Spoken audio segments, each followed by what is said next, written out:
পূর্বের সতর্কতা ছাড়াই ভারতের ডুম্বুর বাঁধের দরজা খোলার কারণে বাংলাদেশের লাখ লাখ মানুষ যখন পানিবন্দী অবস্থায় আছে, ঠিক তখনই নিষ্ঠুর রসিকতার খেলায় মেতে উঠেছে ভারতের গণমাধ্যমগুলো। ভয়াবহ এই মানবিক বিপর্যয়ের মধ্যেই বন্যা দুর্গতদের নিয়েই নির্লজ্জ হাস্যরস করেছেন ভারতীয় সংবাদ মাধ্যম G24। বাংলাদেশিদের দুঃখ দুর্দশাকে প্রহসন করে সংবাদ প্রচার করেছেন তারা। তবে হাস্যরস করার কারণে এবার উচিত শিক্ষা দিয়েছেন বাংলাদেশেরই একদল হ্যাকার। বুধবার দিবাগত রাত 12টার দিকে তাদের ওয়েবসাইটের নিয়ন্ত্রণ নিয়ে নিয়েছিল বাংলাদেশি হ্যাকাররা। ওয়েবসাইটটিতে লেখা হয়েছিল, বাংলাদেশের পরিস্থিতি নিয়ে মজা করার জন্য এই সাইটটি হ্যাক করা হয়েছে। আরও বাড়াবাড়ি করলে চ্যানেল হ্যাক করে ধ্বংস করে দিব। তাছাড়া ওয়েবসাইটের উপরে লেখা ছিল, hacked by system admin BD.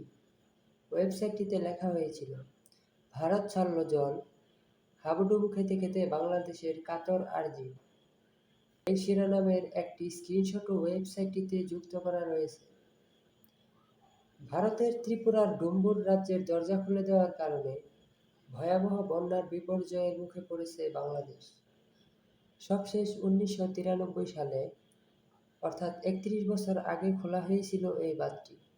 স্থানীয় কর্তৃপক্ষ দাবি করেন, গেটটি ভেঙে গেলে এর পরিণাম আরও ভয়াবহ হতে পারত এবং সেই আশঙ্কাতেই সুইচ গেটটি আগেভাগেই খুলে দেওয়া হয়েছে। কিন্তু তাদের এই যুক্তি কতটুকু গ্রহণযোগ্য প্রশ্ন উঠেছে বাংলাদেশে। গেল 5 আগস্ট শেখ হাসিনাকে উৎখাতের পর নানাভাবে বাংলাদেশের ভাবমূর্তি ক্ষুণ্ণের খেলায় মেতেছিল ভারত। এরই মাঝে বৈরী আবহাওয়া এবং অতিরিক্ত বৃষ্টির সুযোগ নিয়ে বাংলাদেশকে ডুবাতে এবার বাঁধের গেট খুলে দিয়েছে দেশটি। কোনোরকম পূর্ব সতর্কতা ছাড়া ভারতের এরকম হঠকারী সিদ্ধান্তে স্মরণকালে এরকম ভয়াবহ বন্যার কবলে বাংলাদেশের সাধারণ মানুষ।